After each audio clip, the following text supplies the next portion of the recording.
Welcome to the fourth evening of Sunandaji's Bhagavad Gita lecture series. The Vedanta Academy near Mumbai in India runs a 3-year residential course on Vedanta. Before we begin the lecture, here is a short video on the Vedanta Academy.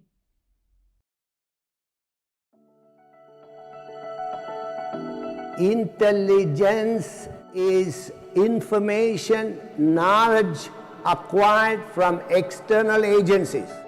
Schools and universities, teachers and textbooks. No amount of intelligence is going to run your life, run your business.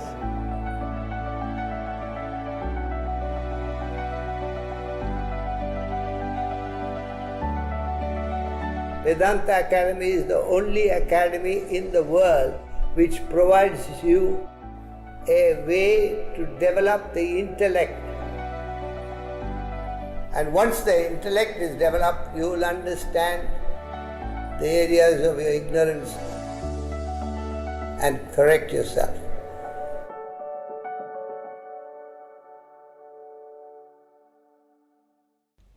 This is a pre-recorded lecture series.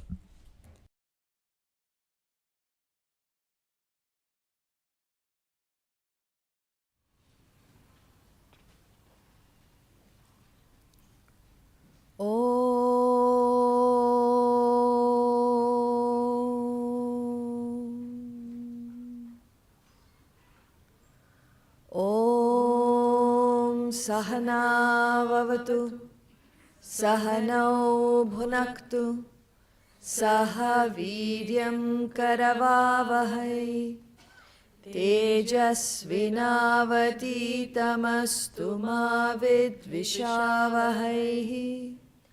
Om Shanti Shanti Shanti.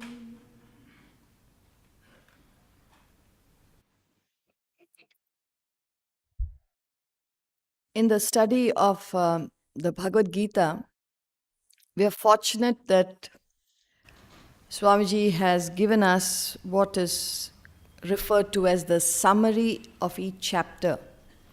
Now, you will not find this in the original text, but this is part of the research that has been done, and it makes it easy for anybody who is going through the Bhagavad Gita to understand the flow of thought.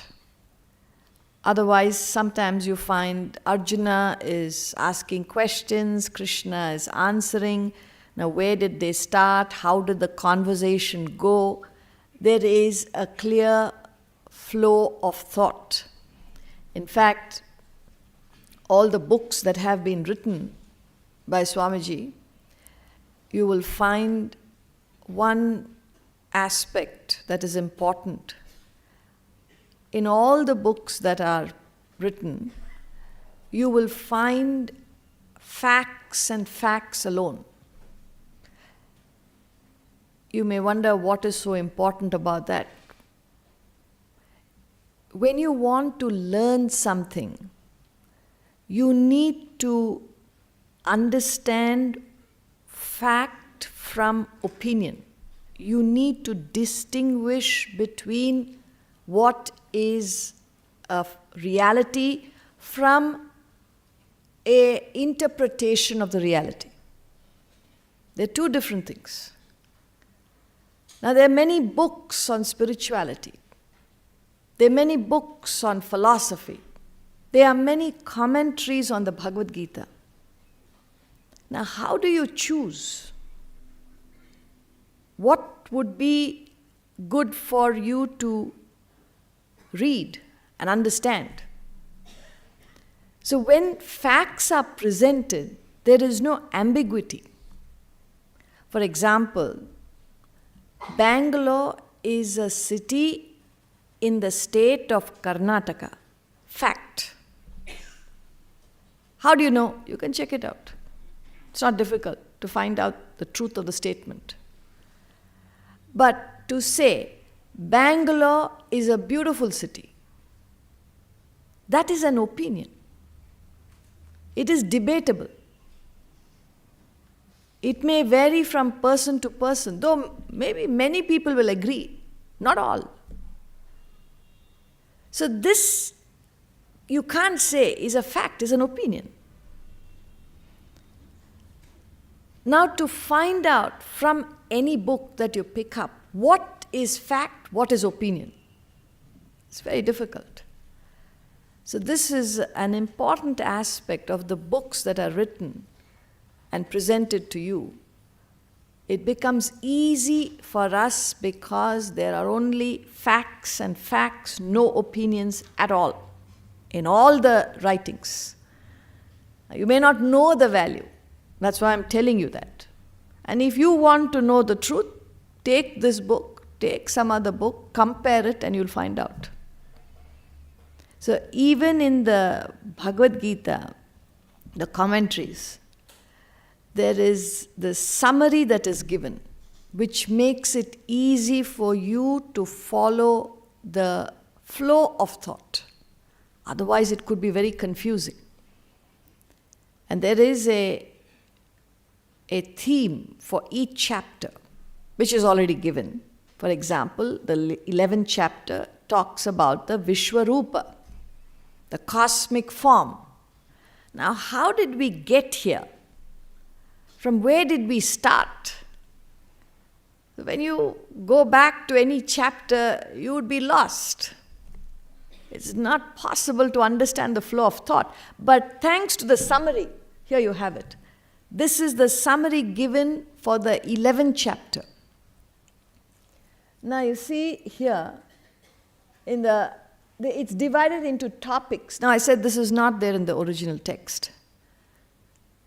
The first topic, the first 12 verses, talks about Arjuna requesting and Krishna showing his cosmic form, which we have already covered. We are only recapitulating what we have already covered. So 12 verses is spent on this topic. Then he moves to the next topic. Struck with wonder, Arjuna describes the cosmic form, 13 to 25. 13 verses. In the third topic, the all-consuming destructive expression of the Supreme Being is given. 26 to 34, about 9 verses, where he talked about the fear element, which we already covered. Then in the fourth, overwhelmed with fear and adoration, Arjuna surrenders to the cosmic form. Another 11 verses, 35 to 45. In the fifth topic, Arjuna appeased upon seeing the Lord's gentle form. So he requests for the cosmic form. He is not able to take that visualization, and he is terrified.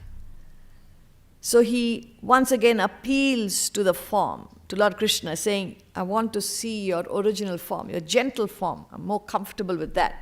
So that he brings out in the fifth topic, 46 to 51. And then in the sixth topic, the way to reach the Supreme Being, which we'll be concluding tomorrow. So he summarizes the whole process in the last few verses, which again needs explanation.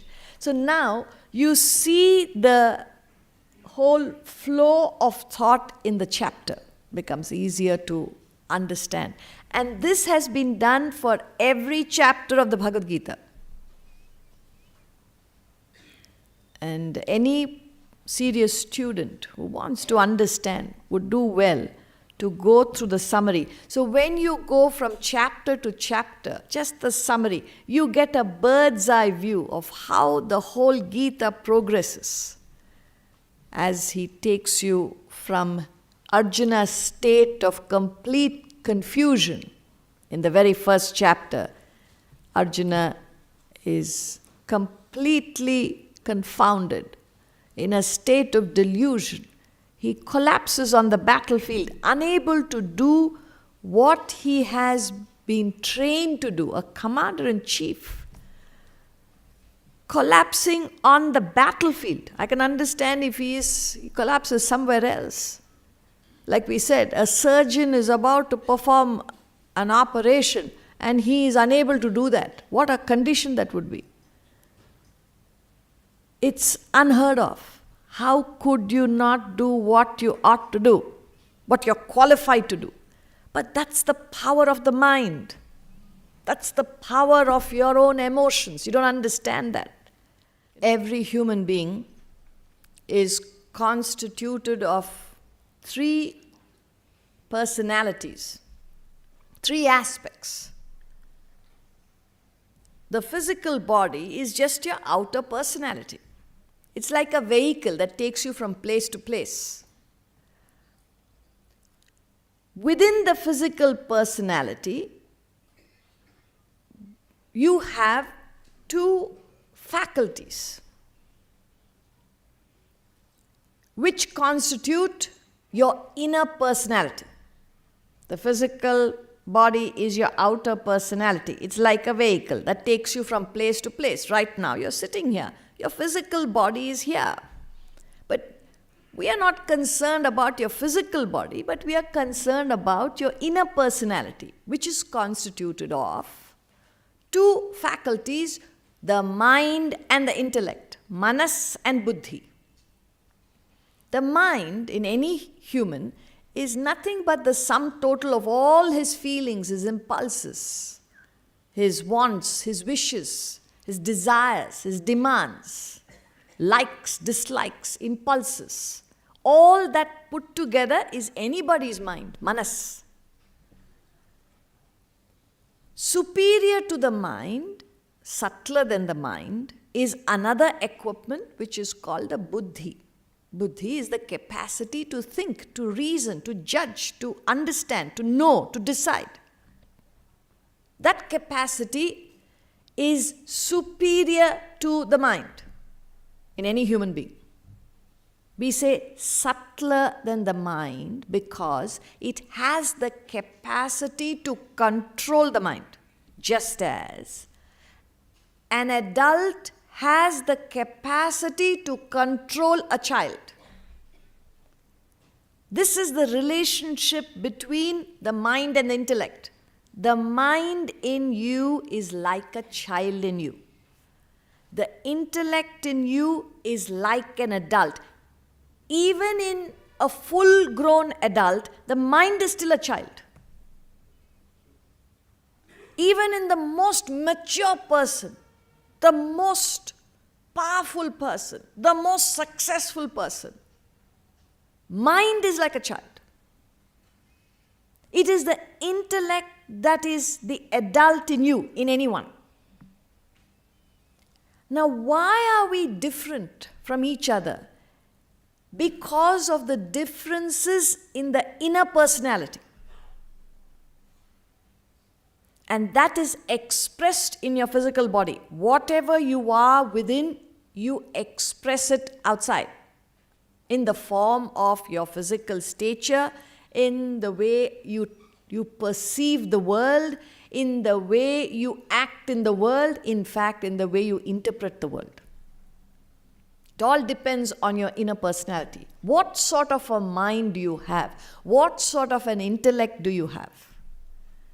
And this whole exercise of study, reflection, understanding these values in life and implementing them in your own life is to rehabilitate, change, improve, make better your inner personality, which is simply the way you feel, the emotions that you encourage, your likes and dislikes, your impulses, your wishes, your wants, your demands. You've got to improve that. Also the way you think, the way you are able to reason, the way you're able to apply your understanding of life. These are what you can do with yourself to improve, to evolve. You've got to have a mental picture. Imagine there is a graph of human development from 0 to 100. At zero, you could say a human being is not at all developed physically, emotionally, intellectually. His actions are very poor, very selfish and self-centered, hardly any action. His emotions, you say he must be a stone, he doesn't feel. Sometimes when you are annoyed with somebody, you say, can't you feel? Are you a piece of wood, stone? What are you? Because the person is not reacting, doesn't feel. You're annoyed. So a person who seems to lack feeling, hardly any feelings for anybody. And what about his ability to think? Nothing to talk of. So you put that person at 0%. You don't really find such people. But you got to imagine, a person, a human who is hardly a human, is at 0 level. And then you have at the 100th point a perfect human being. In fact, in the second chapter of the Bhagavad Gita, the end portion, a famous portion which is referred to as Sthita Prajna, who is a person of steady wisdom, a perfect human, is described in that portion of 18 verses. It's clearly given out. The method to get there and what that state is. It's a very famous portion in the Bhagavad Gita. So let's say at 100% you have a Sthita Prajna, a perfect human. So this is the range of human beings from 0 to 100. You have to note that all of us sitting here and others outside in the world fall somewhere between the two, between 0 and 100. That's each one of us. Now, first of all, we are not even aware that we fall somewhere on that graph of human development. Even yesterday we discussed, it's only a human who has a choice in life. What is that choice that we're talking about? Not only moment to moment you can choose from the path of the good and the path of the pleasant, that will take you in a direction on that graph. So let's say we place ourselves at 30% or 40%, wherever you place yourself. There is a lot of scope for improvement. You've got a long way to go before you can call yourself a real human being, 100%. When we say perfect human, is the right human. Even when you go and buy a fruit, you look for the best specimen. You will not want to compromise for anything lower than the best. So when you ask and look for something, you look for the best specimen and say, this is a fruit. Rest of it is useless. Similarly, when you look at a human, the 100th mark person is a real human. Others are subhuman, which means all of us. So you got to understand you are somewhere on that graph. Number one, first awareness that you must have. Now, what do you want to do with yourself? That's the next question. Are you satisfied sitting there at 40%? Or do you want to utilize this opportunity called life to move to that 100 mark?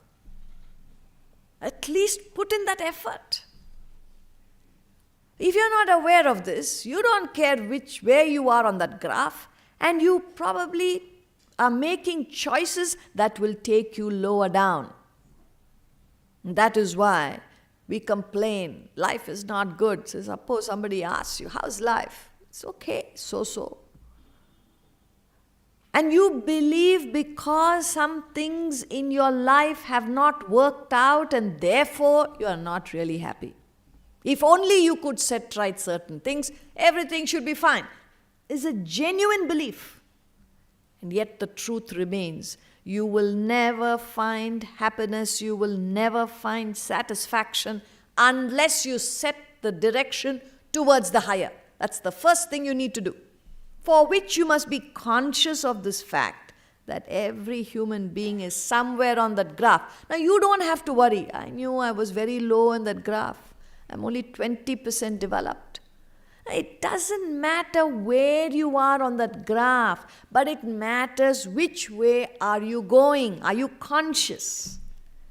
So when we talk of this inner rehabilitation, we are only putting ourselves in the right direction so that you don't get into a situation like Arjuna. Arjuna collapsed on the battlefield simply because he was overwhelmed by emotion. The child in him took over. The adult in him was asleep. That is all. As simple as that. And that could happen to anyone at any time in life. And should that happen, imagine a child making a choice in life. How could things go right? See, if you make a wrong choice, how can you be successful? And then when you're not successful, you come back and regret. What happened? Why has this happened to me? And you're trying to set things right without understanding the cause of the problem. It's something like this. See, imagine in a room, you walk into somebody's home in their lounge, and as you walk in, they greet you. The host and hostess, they greet you. And you settle down into the sofa, but you're uncomfortable. So the host asks you, is there a problem? I'm sorry, but I get a funny smell here. So what smell? They don't seem to get it. It's a funny, not a good smell, something happening here. Where, what? They said, okay, all right. They get the room spray, freshness. And they come and spray. Are you okay? Yeah, I'm okay. But in and through that freshener, you're still able to get that funny smell. So you're deep in conversation with them and get up because you're not comfortable at all. And you walk around almost sniffing. Where is that smell coming from? And then you locate in the corner of the room, under the carpet, you see something black. You lift the carpet and you see there is a dead rat. You get the picture? The moment you locate the dead rat, you don't have to do anything. Rest of it is done. Immediately they'll remove it and clean it and disinfect it. And the rest of it happens. Thereafter, you never get that smell back again. Now friends, any amount of freshness you use, yes, it diffuses the smell, but it will always come back. It lasts for a while, but it will come back. Because you have not gone to the root of the problem. Unless you get to the root of the problem, you can never solve it. You can use these temporary methods. Let's go for a holiday. I'm quite stressed and strained. Or maybe change the job. Maybe change the neighborhood. You try all sorts of methods to quieten your mind, to find happiness, to be peaceful. They all work for a while, like the room freshness. Of course, it gives you a little pleasant feeling, but the stench comes back after a while. And this is what most people are doing, if at all they're doing anything. See, one set of people give up. They say, that is my life, my prarabdha, destiny. It's predestined, I have to suffer. This janma, no chance for me. So you take a passive view of life and give up hope. One set of people. The others, they say, I don't care. I am going to break all the rules. The world is unfair. Life is unfair. I've got to find my way. And you break all the rules and hurt yourself. It lasts for a while, your success, but then you pay a huge price. You lose your peace of mind. You may lose the confidence of your family members. You may lose friends. You may lose everything. but you are in that frenzy, you want to achieve something, so you go all out. The one set are they're aggressive. The other set is passive. But nobody is able to lead a full life, a normal life. Just to be successful and peaceful together. Hardly anybody finds that. Why? Because we are not attending to the inner personality. And that is what is represented. That's what happened to Arjuna. See, the whole Bhagavad Gita is a message for humanity. In a story form. But the message is you got to live up to the dignity of a human being. Otherwise you will suffer. You will collapse. You could be the best trained person. Arjuna was a commander-in-chief of the Pandava forces. He was an outstanding warrior. He had everything going his way. But when he faced a challenge, he collapsed. And this could happen to anyone. So we shouldn't wake up after we face the challenge. It's too late. You've got to train yourself to face anything in life while you have the strength and stamina and the ability to think. So, one thing you could do now is to congratulate yourself that you have at least tried to access the knowledge. You've done a great job. You've stayed away from other attractions and found yourself here. I don't mean in this particular classroom. You could go to any classroom. But the fact that you have found your way to knowledge, it's a great step. But it's only the first step. Now you've got to do better than this. You've got to set the direction right. You've got to commit to yourself. I need to be a better human. I need to rehabilitate my own mind and intellect. And when you do that, you find your intellect is available. Your mind is under control. The child in you has to be controlled by the adult. When we say control, not stifled. It's not that you destroy the child. You're not expected to suppress the child, but just direct the child. Ensure that the child does not go off on its own, unattended. See, whenever there's a child, there's always an adult in attendance. This is necessary. Otherwise, a child could do anything to harm itself. The child could be lost. Anything could happen. So it's the responsibility of an adult to take care of the child. Similarly, it's your responsibility to take care of your own mind. And that's something you don't understand. And here is a case where a mind that is not attended to can create havoc. And that's what has happened to Arjuna. And what Krishna has done is, he has lent his intellect for a brief while.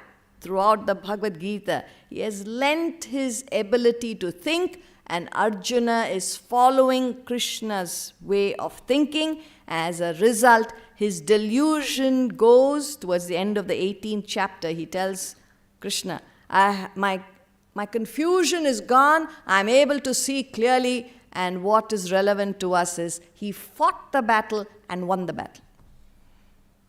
So, here is a way by which you can use your own abilities and develop your own strength. Just as by going to a gymnasium, you use your own body and develop the muscles, develop strength, keep it fit. That anybody can do. So you don't have to worry what your physical condition is today.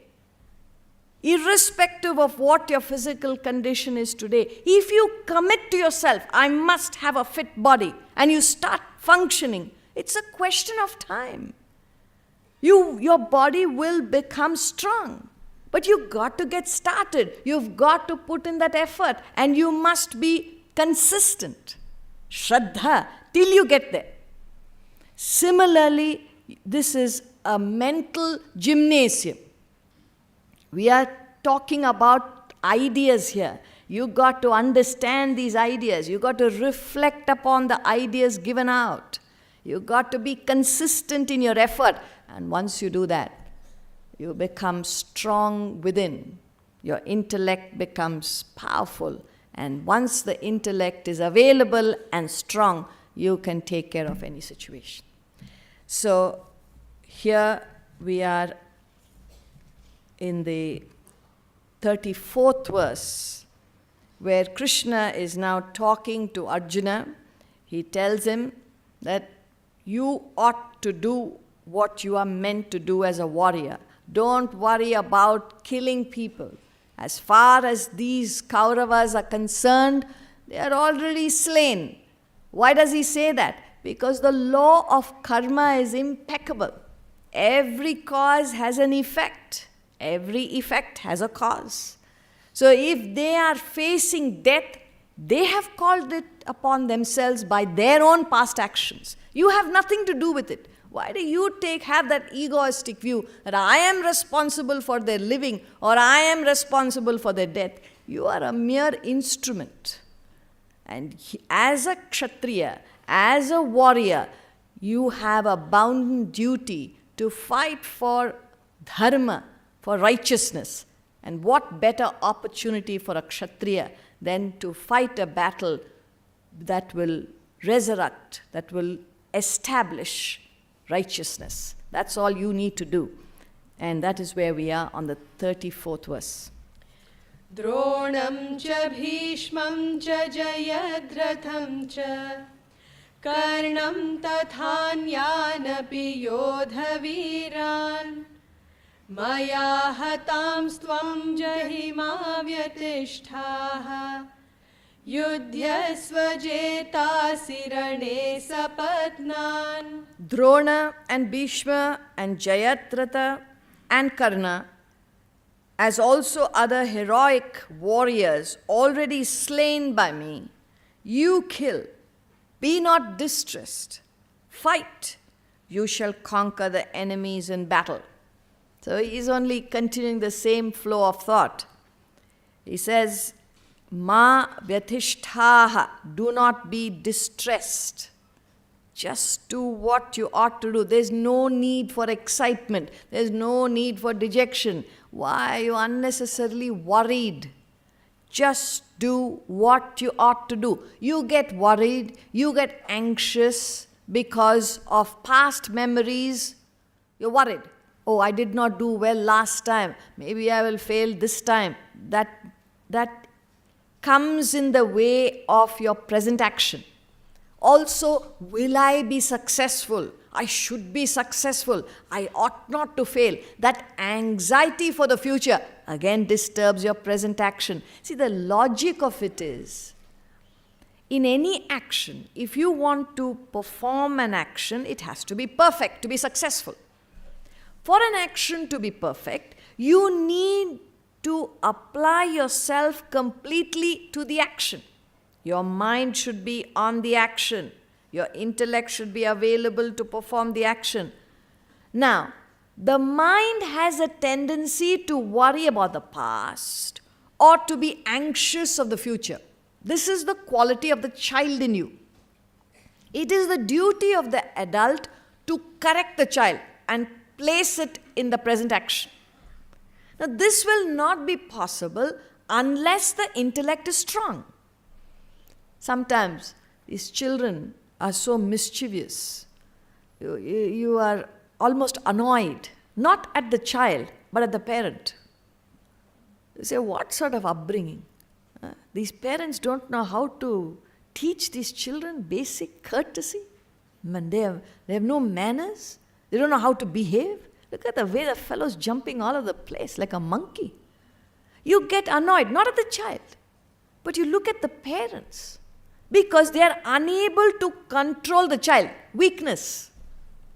But if a parent is sensible, is mature, understands how to get across to the children, they are well-behaved children. It all depends on the parent. So you can never blame the child for bad behavior. You always have to look at the parent. Similarly, your own personality. If things go wrong, it's nothing but the intellect being weak. That's all it is. If you have worries and anxieties, you have never bothered to develop your own intellect. That's all it means. And if your intellect is not strong, there is no way you can hold the mind. It's not possible. You cannot concentrate. And if you don't concentrate, you cannot perform the action properly.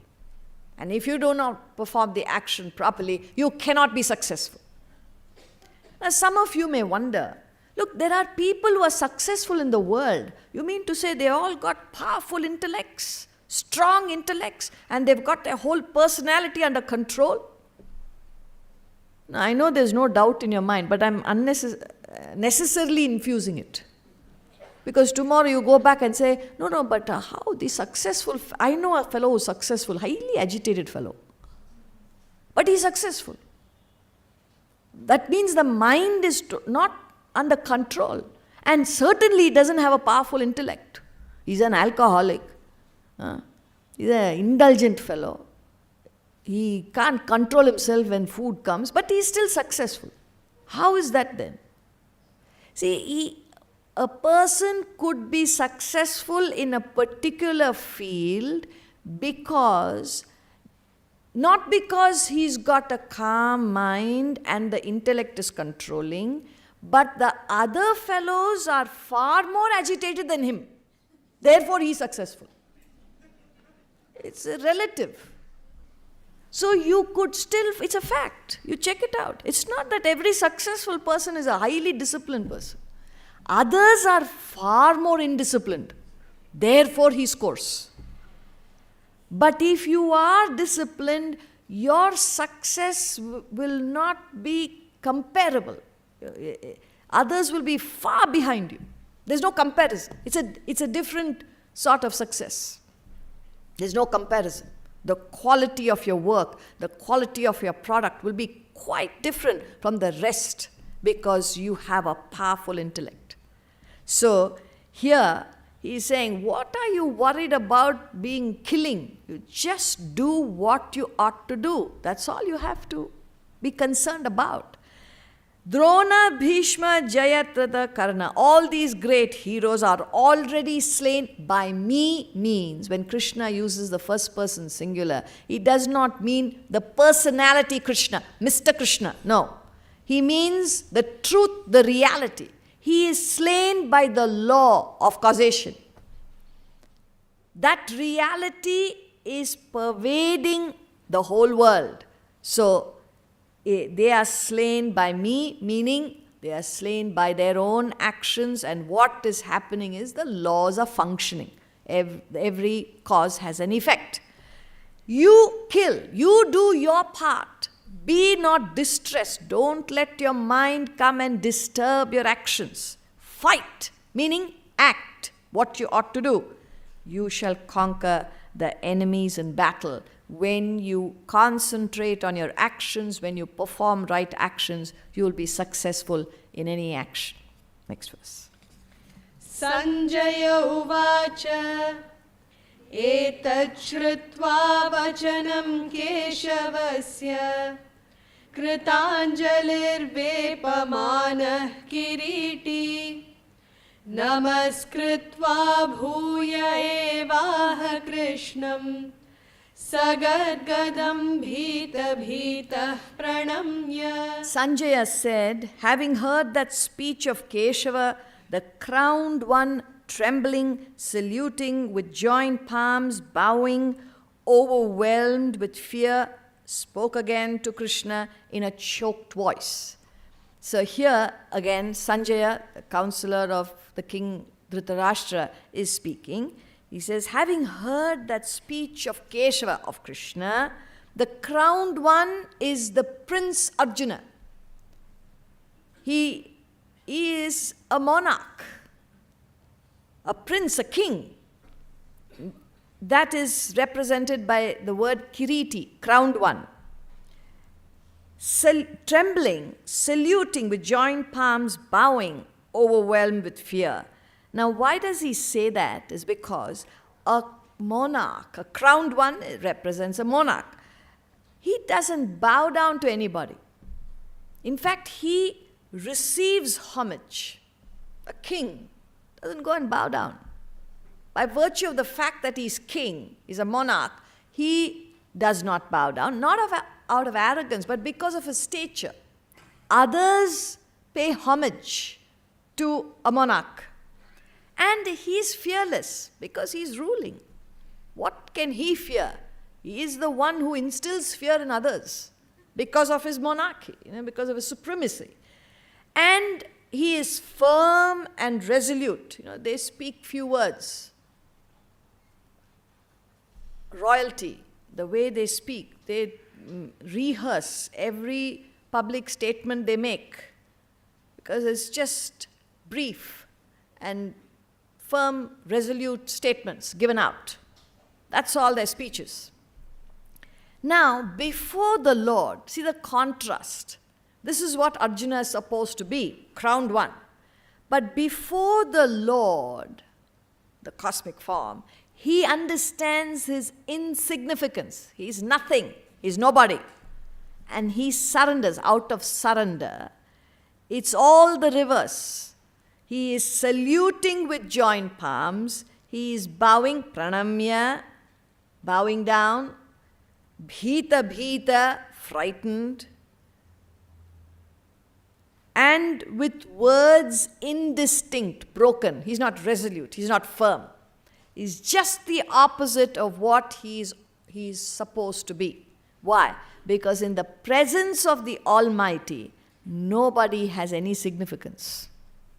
So this is subtly put by Sanjaya. Also, there's a little bit of psychology here. Sanjaya, as you know, is reporting to Dhritarashtra the happenings on the battlefield, the battle between the Kauravas and the Pandavas.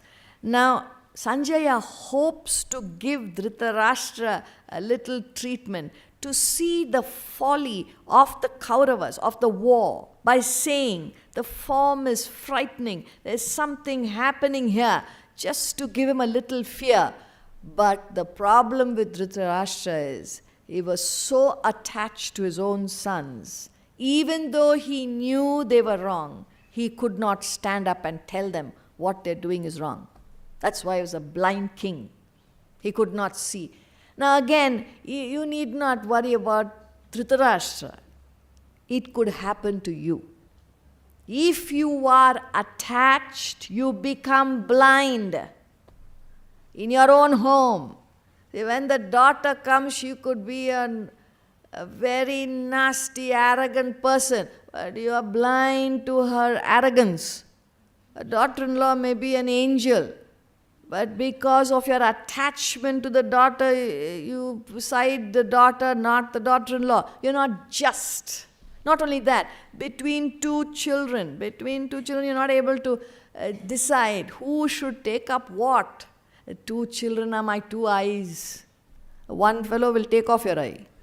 You don't understand that. So who should be given what? To be just, you got to have that vision. And you got to understand each one as they are, not what you imagine them to be. So unfortunately, the king was blind, he was attached to his own sons, so he could not understand what was going wrong in the whole situation. So that is also subtly suggested here by Sanjaya. He continues.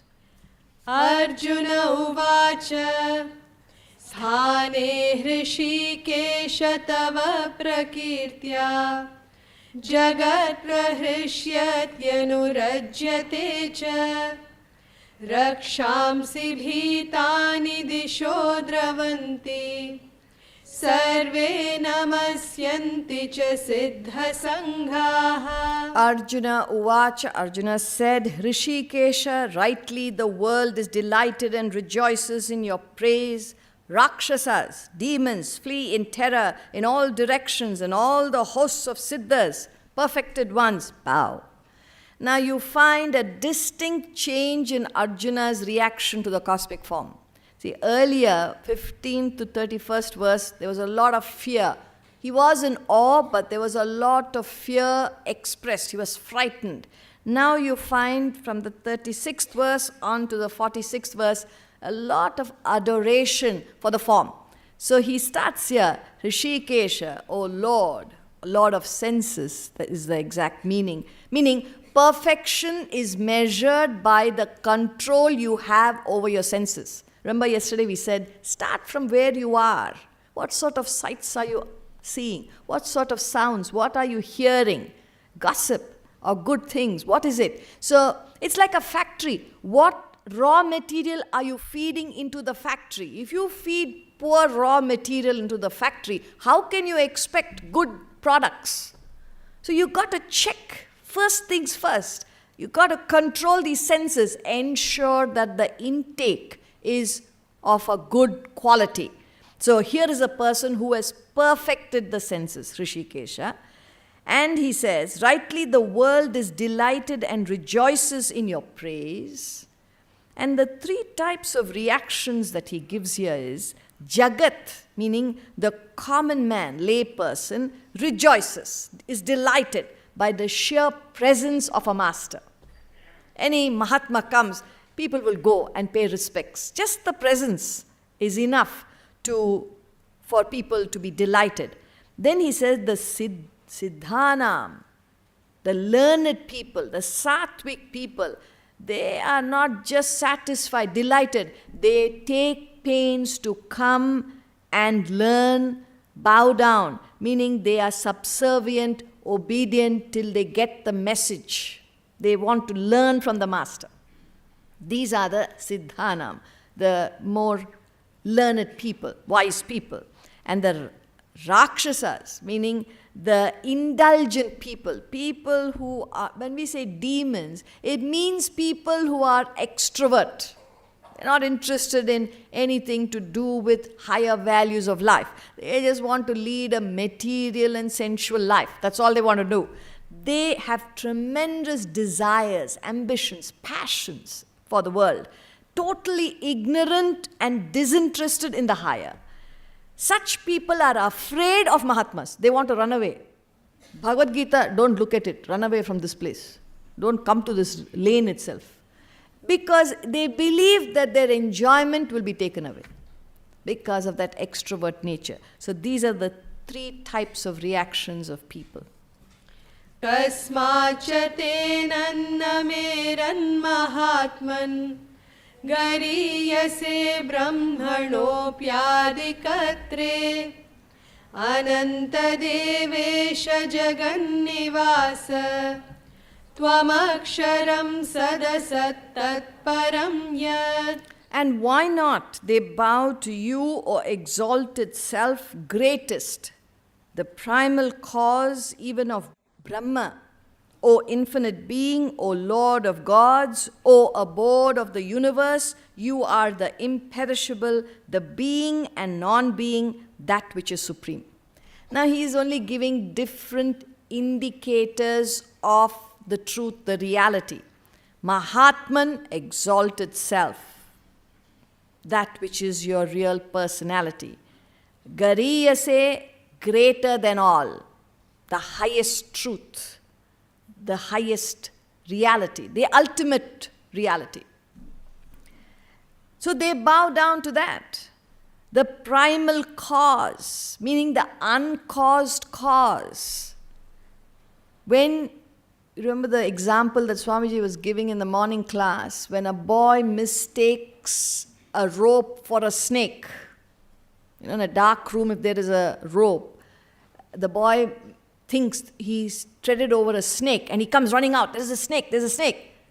And when you go back and switch on the light, he looks at the rope and then he realizes it's not a snake. So the rope was there. Since the rope was there, you can understand the rope as a rope, or you could, by your ignorance of the rope, by your not understanding of the rope, you can misunderstand it for a snake.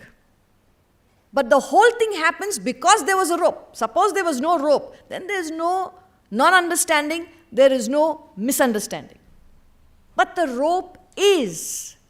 Because the rope is, there are two chances, two possibilities. To understand the rope as a rope, or by your ignorance, by your non-understanding, you can misunderstand it for a snake or a reptile or a crack in the ground. Something, you misunderstand. But what is the primal cause of understanding or not understanding? There is a rope. Therefore, you will understand it or not understand it. In that sense, he says, Adikatre. It's the uncaused cause. It is the primal cause of everything. Understanding or not understanding. Ananta, infinite. There is no beginning, no end. Devesha, Lord, governor, controller, without whom nothing can happen. Jagannivasa, abode, just as the abode of the waves is the ocean. Similarly, the abode for this entire world of things and beings is the truth. Just as the abode for your dream world is your own mind. Whatever happens in the dream is nothing but your own mind. Different aspects of your own mind, different fibers of your own mind. So you could say the abode of your dream world is the waker's mind. Aksharam, imperishable. It persists. What imperishable means? That which existed in the past, that exists now and continues to exist in the future. But every other aspect of you, your personality and the world changes, can perish. So this is one aspect of your experiences of this world that is imperishable. Sat and Asat. It functions through matter. It remains unmanifest in non-beings. See, it functions in matter and manifests as beings. It remains unmanifest in non-being. See, we are all living beings here. What enables us to express life is the truth, is the reality.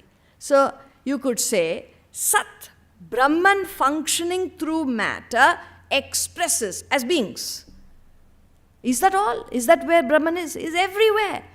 The fact that this building is standing is because of Brahman. How do we say that? There's a law functioning. Without the laws functioning, this building cannot stand. That fan cannot move. This bulb cannot give light. So even in non-being, it remains unmanifest. You don't see it, but it remains. So Sat and Asat. Tat Param exists above all, beyond all this understanding that we have of the Brahman through these ideas. The truth remains, not only here, but beyond our cognition. So he says that you are the imperishable, the being and non-being, that which is supreme. Continues. Tvamadidevah purushah puranah Tvamasya vishwasya param nidhanam Vetasi vedyam cha param cha dhama Tvaya tatam vishwamanantarupa. You are the primal God, the ancient Purusha, supreme abode of this universe. You are the knower, that to be known, the supreme goal. By you is the universe pervaded, O being of infinite forms. Now, this is poetry. You must just get, these verses are meant for contemplation, for reflection. Now, the meaning will be the same. Even if I read out the words and explain, we'll come back to the same point. So, it is meant to inspire you to think on these lines. Remember the Chandrashaka Nyaya? this concept of the reality is far beyond our cognition. So these are ways and means by which we can project what this truth might be. And you get a kind of inspiration to follow the direction and get there. So he says, Adi Deva. Adi Deva, you are the primal God, God of gods. So there is only one God, but the many expressions I've already explained to you. Why do we have so many gods and goddesses? Because they are only representing limited ideals, limited goals. But these gods and goddesses take us to the ultimate goal, so that you are not involved in the immediate goals. You use them as a means to an end, not an end in itself. So, Adideva Purana Purusha, before time. Remember we said unit of time is second. But before time, the concept of time was born, the truth existed. That's why that truth is referred to as Purana Purusha, before time, ancient. Param Nidhanam, as the waves are in the ocean, you find the supreme abode of this universe is the truth, the reality. You are the knower. See, who knows the self? It's like, who knows the waker? The dreamer cannot know the waker. The dreamer can only become the waker. So who knows the waker? Waker knows the waker. So who knows the self? The self knows the self. So he says, you are the knower, not you, this individual, coming to know of the truth. You cannot know the truth. You can only become the truth. Once you become the truth knows itself, by itself. It's like light. So you don't need a light to see, you don't need a torch to see the sun. It's absurd. The sun is self-effulgent. It is light itself. It doesn't need some other light to see it. So you cannot know the truth. The truth knows itself. Then what do? Become the truth. Vedyam, that which is to be known. We have not yet known the truth. We have not yet got there. That is now the destination. Param Dhama, the ultimate goal, the supreme goal. By you, this universe is pervaded, just as the goldsmith will say, by you, O gold, all these ornaments are pervaded. Every sweet that you see in the market is pervaded by sugar. There are different forms. Indian sweets, Western sweets, chocolates. But what is that one ingredient that is there everywhere? Sweet, sugar. In the same sense, he says, the Vishwam, the whole universe is pervaded by you, meaning the truth, O being of infinite forms. There could be infinite forms, but there is but one reality that is the common substratum of all these forms. Vayuryamognirvarunashashankah Prajapatistvam prapitamahascha Namo namastestu sahasrakritvah Punascha bhuyopi namo namaste. You are Vayu, wind god, Yama, god of death, Agni, fire god, Varuna, sea god, Shashanka, moon, Prajapati, Brahma, the creator, and great-grandfather.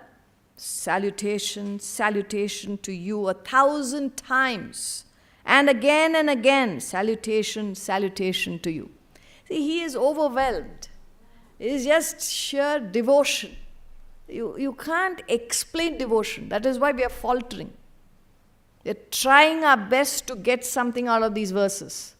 But it's like describing how much you love your child. How do you say it? You can't show actions.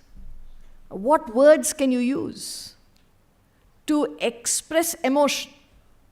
to express your devotion.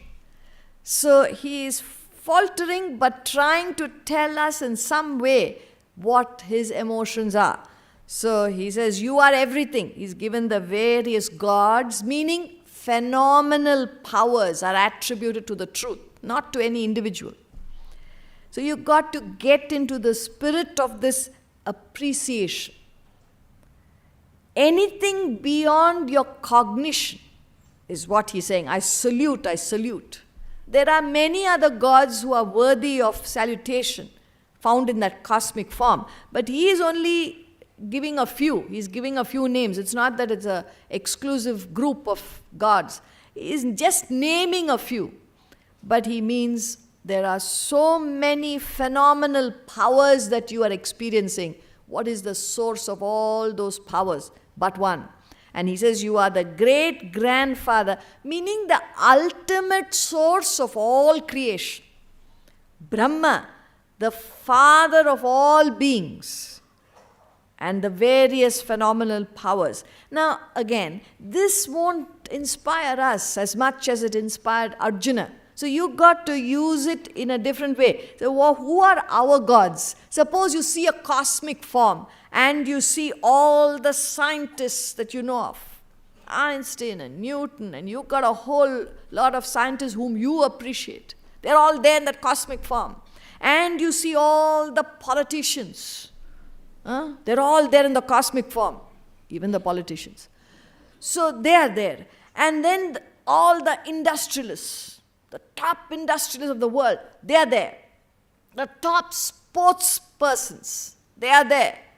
All the artists are there, musicians, entertainers, and actors and actresses, whoever are your gods. They're all there. So when you see all of them together, even now I know you're not convinced. Just as an example, suppose as we are talking the Bhagavad Gita, somebody walks in. I don't even know who you look up to. Shah Rukh Khan. Okay, I'm just giving an example. I don't know who you look up to. Suppose he were to walk in here, how many of you could still concentrate on the lecture? Hey, did you see? Oh, first of all the heads will move. Nobody will be looking this side. It's a distraction. Because you're in awe. How come this? But how come he's coming here? Don't know. And somebody on the other side who's paying attention, you would draw the attention. Everybody's distracted by one personality. You see the impact on Arjuna? He is seeing all those whom he admires. Therefore, he is overwhelmed. He's saying, salutation, salutation 1,000 times, because he's seeing all these people whom he adores. So you got to translate it into your experiences. Then you get the feel of it. And he continues. Namah purastadath prishtataste Namostu te sarvata eva sarva Ananta viryamita vikramastvam Sarvam samapnoshi tatosi sarvaha. Salutation to you before and behind, indeed salutation to you on all sides, O all, infinite in power, infinite in strength, you complete all, wherefore you are all. Now I don't know what sense you make out of this. He is just struck by wonder. He is enamored. He is really speechless. In fact, he has lost his intellect. It's just the mind, his feelings, his emotions pouring out. He's become devotional. He's overwhelmed by the sight. So he uses words that the intellect cannot comprehend. Ananta Viryam, of infinite power.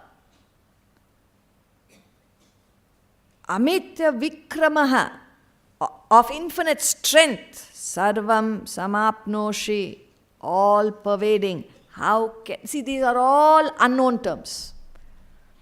There is a fundamental principle of education. And if you don't observe that, you will never learn anything in life. the fundamental principle is knowledge always proceeds from the known to the unknown. If you talk in terms that you do not know, you will never understand it. See, sometimes when people talk, they use fancy language. You may not pick up a word. If you're shy, if you're ashamed that you don't know that word, you'll skip it. The best thing for you to do is stop the person. Sorry, I didn't understand what you said. What do you mean by that, please? Then you will understand what the person is saying. But if you simply swallow it and pass it, you lose the trend, you will miss the message. I think it was Thomas Zaz, I don't know if we have it here. He says, any form of learning, you got to feel a little pinch on your self-esteem, otherwise you can never learn. And most people don't want to feel that. You're almost ashamed. You don't want to feel that pinch on your self-esteem, so you don't learn.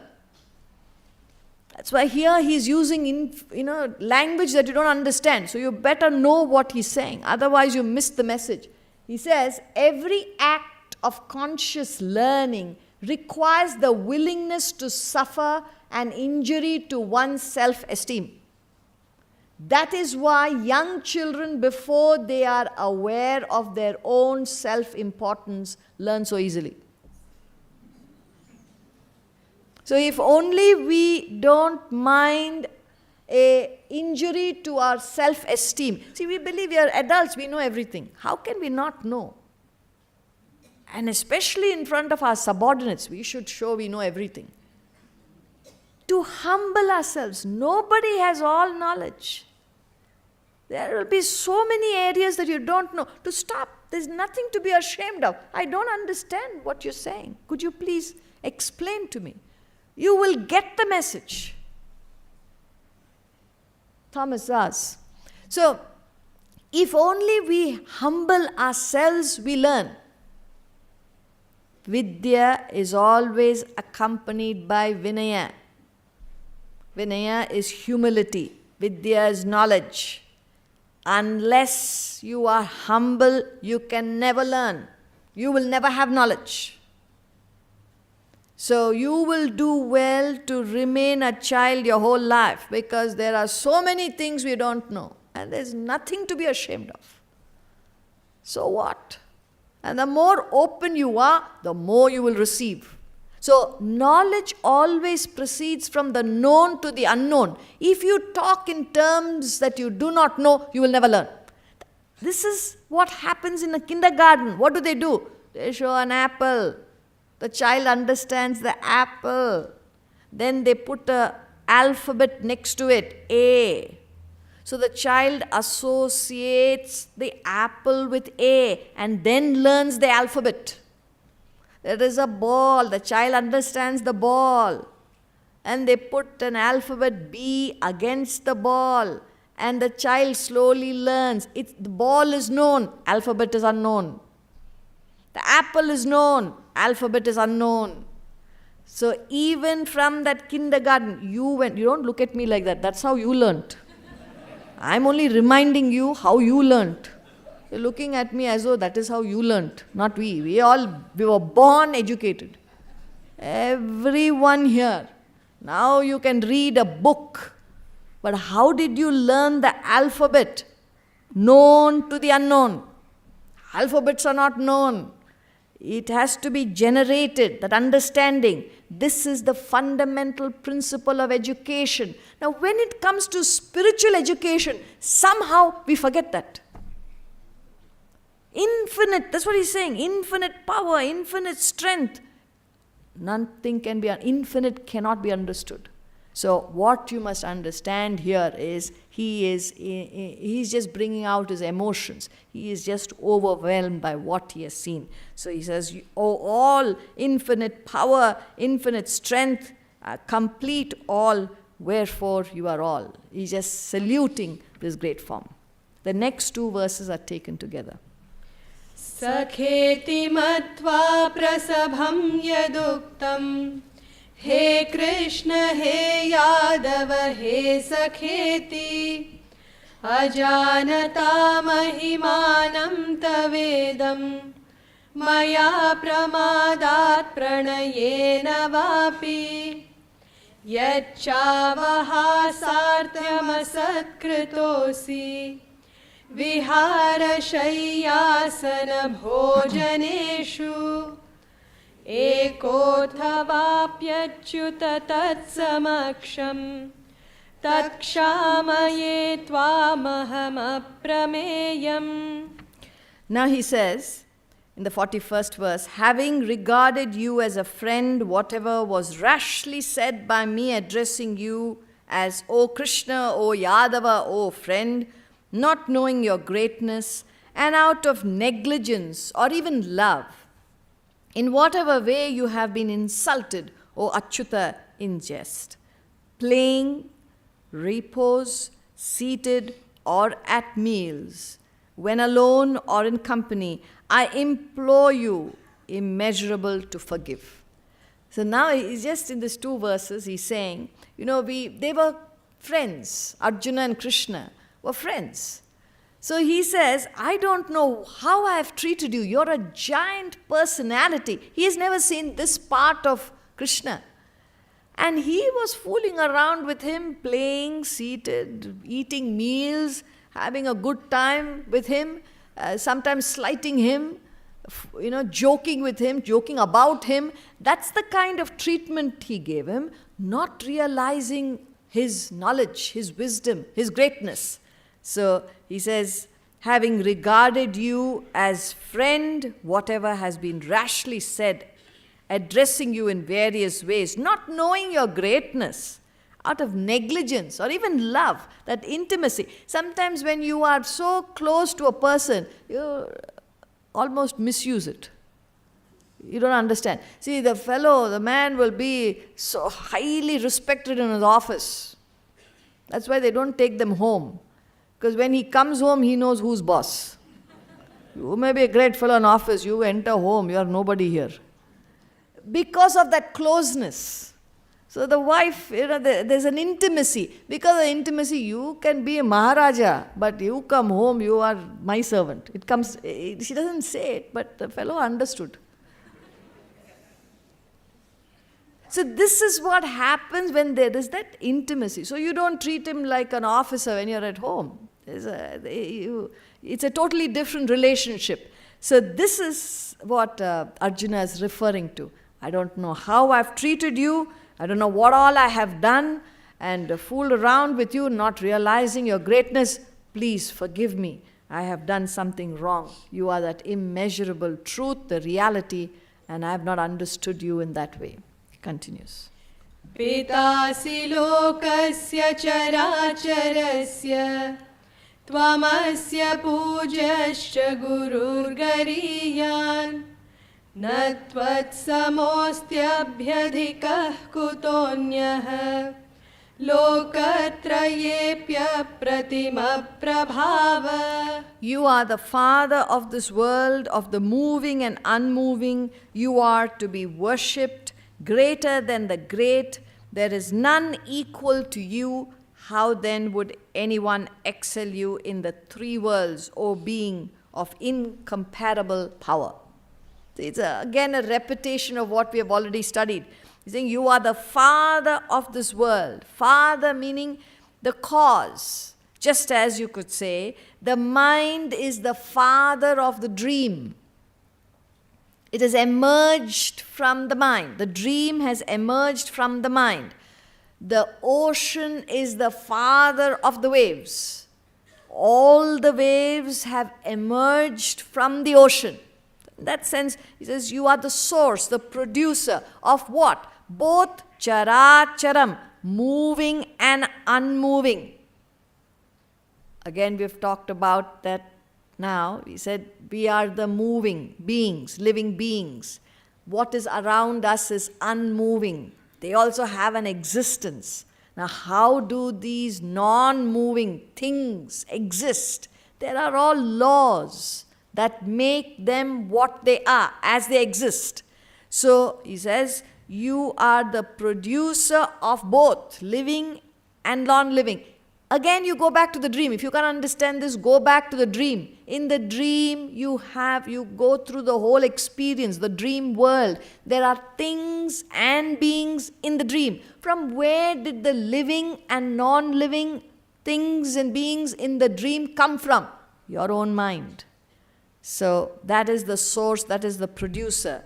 The world is superimposed, as it were, on the reality Brahman, just as the snake is superimposed on the rope.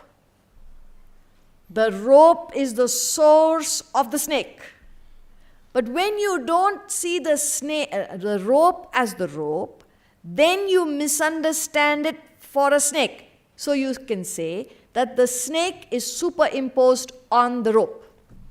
So also the world. So the rope is the substratum of the snake.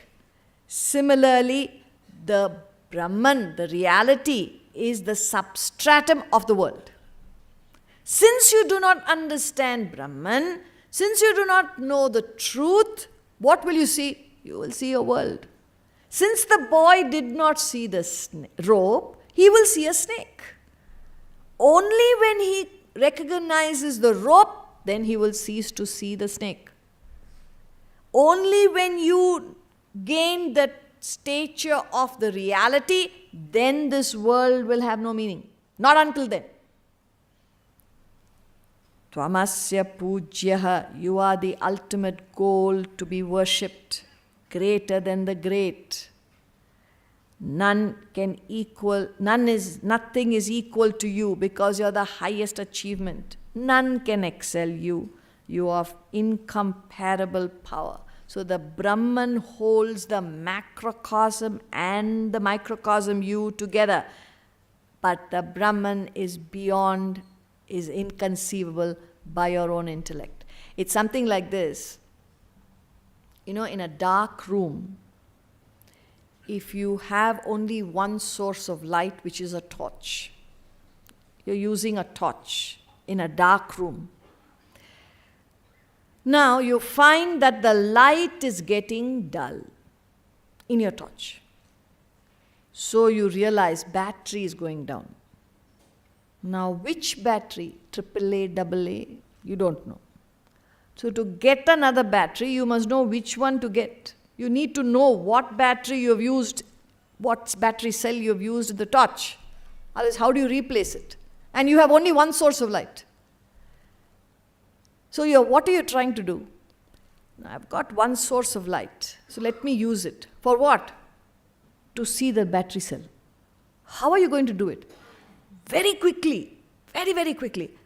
I will take out the battery and see in the light. How will it be possible? Because your argument is only source of light. That is all I have. With that light, you can illuminate anything in that room except the source. Don't even try. Very quickly, no chance. So that is what he's saying. He says it is inconceivable by the intellect because it is that which makes your intellect think. With your intellect, you can understand everything else except that which enables you to think. With your eyes, you can see anything else except that which enables you to see. With your mind, you can feel anything else except that which enables you to feel. So, all your attempts in the spiritual path is only to get rid of what is not. To get rid of your desires, your vasanas, your demands, your wishes, so that you can qualify to reach the highest. That is all you can do. All your attempts in the dream is only to wake up. That is why this knowledge is referred to as Swapna Simhavat. is referred to as dream lion, Swapna Simha. Why? Because, see, sometimes when you're dreaming and you find yourself in a jungle suddenly, and you see a lion charging, coming towards you, you start running. Where? In the dream. And you are asleep in your air-conditioned room. But the dream is, the lion is chasing you and you're running. And as you're running, desperately trying to save your life, you tripped over the root of a tree. What happened? You fell off the bed and woke up. So this knowledge, he says, it cannot give you the reality. But it works like a Swapna Simha. It chases you in such a way that you wake up to the next plane of consciousness. So you use these verses to contemplate, to reflect on what the truth might be, and you are catapulted to the next plane of consciousness. Next verse. तस्मात् प्रणम्य प्रणिधाय कायं प्रसादये त्वामहमीशमीड्यं पितेव पुत्रस्य सखेव सख्युः प्रियप्रियायार्हसि देव सोढुम्. Therefore, bowing down, prostrating my body before you, O adorable Lord, I seek your grace. You should bear with me, O God, as father with son, as friend with friend, as lover with beloved. So he gives 3 areas of support that he seeks. He says, as a son from father, because a father advises a son. It's an intellectual support. I seek intellectual support, O Krishna. As lover from beloved, because a beloved showers affection, consoles you, is comforting. So it's an emotional comfort, support. So he seeks emotional support. As friend from friend, a friend is one who serves, who sacrifices. So there is a physical support, meaning at all levels of his personality. Arjuna implores on Krishna to support him. And then he says, bowing down, prostrating my body before you, O adorable Lord, I seek your grace. Now this is one custom that rest of the world doesn't understand. Why do you have to demean yourself and fall at somebody's feet? Why don't you just shake hands? Huh? Why do we do that? See, when we place our head at the feet of somebody we respect, we look up to, it is symbolic. The feet is the substratum of your personality, that on which your personality rests, stands. That is feet. Now, what is it that the feet represents? The self in you, the God principle in you, upon which your whole personality exists. So the feet represents the truth. To that I place my head, my understanding, and the rest of my personality will follow. So when you touch the feet of someone, you are actually coming in contact with the self. It is a custom that we observe in this country, touching the feet. Of course, now it is very modern. You stand up and just touch the feet. Very modern. Slowly we will just say, that's all, just bow down a little bit. Put the head at the feet. Now, I'm not saying everybody start doing that. I'm only saying mentally, you got to do that. Because this custom, we still do it. When we see a master or a great personality or an elder of the house, you bow down, place your head at the feet. So that is the significance. A lot of people wonder, why should I do it? And also when you put your head down, the ego comes down. There's a resistance to do it. What resists is the ego, the individuality. So why should I come down? I should look up. That ego has to be subdued, and this is a practice. That's why the children say, fall down the feet, fall at the feet. Even if they don't want to do it, fall, fall. It is a custom. So the children are trained not to be egoistic. At least an expression of ego is not allowed. And because it's a tradition in this country, it has worked. But if you will do well if you understand the significance. It is only to bring your understanding in line with the substratum, which is the self, which is the reality. We'll meet tomorrow. Thank you. Before we end for this evening, please stay tuned to the screen for a presentation on the e-learning course on Vedanta philosophy that is now available from the comfort of your home. Over 65 years of study and research, renowned philosopher A. Parthasarathy has designed a structured learning program on Vedanta, India's timeless philosophy of life and living. This program has been taught at the Vedanta Academy in India since 1988. The Academy offers a 3-year residential course on Vedanta for young adults. It covers 10 books, authored and explained by A. Parthasarathy. The same program is available online for you to learn at home.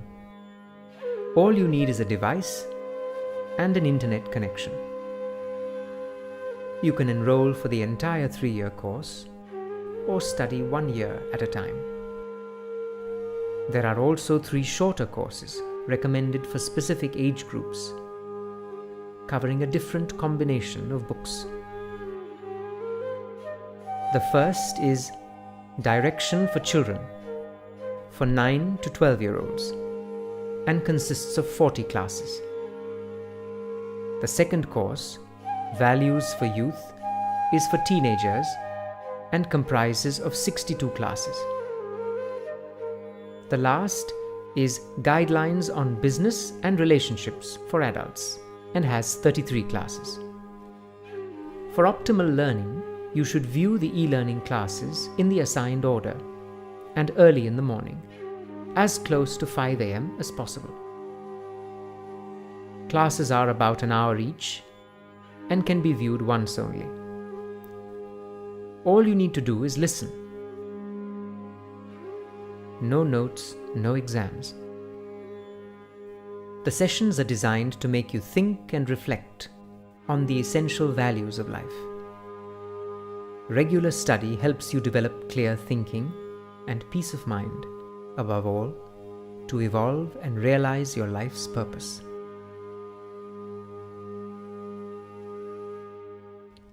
For more information, visit online.vedantaworld.org. To access public lectures by Swamiji and Sunandaji, devotional music and chanting, as well as audiobooks read by Swamiji, you can download the Vedanta World app from your phone's app store. Tomorrow is the last day of the 5-day lecture series by Sunandaji. Guru Dakshina is an age-old tradition wherein the students express their gratitude for the knowledge received from the teacher. To participate in the tradition and support the Vedanta cause, you may visit vedanta.org.uk/donations or scan the QR code to make your contribution to Vedanta Institute London. For more information, visit the links below. Join us tomorrow for the final day of the lecture series on Friday, 13th October at 7 p.m. UK time. Thank you.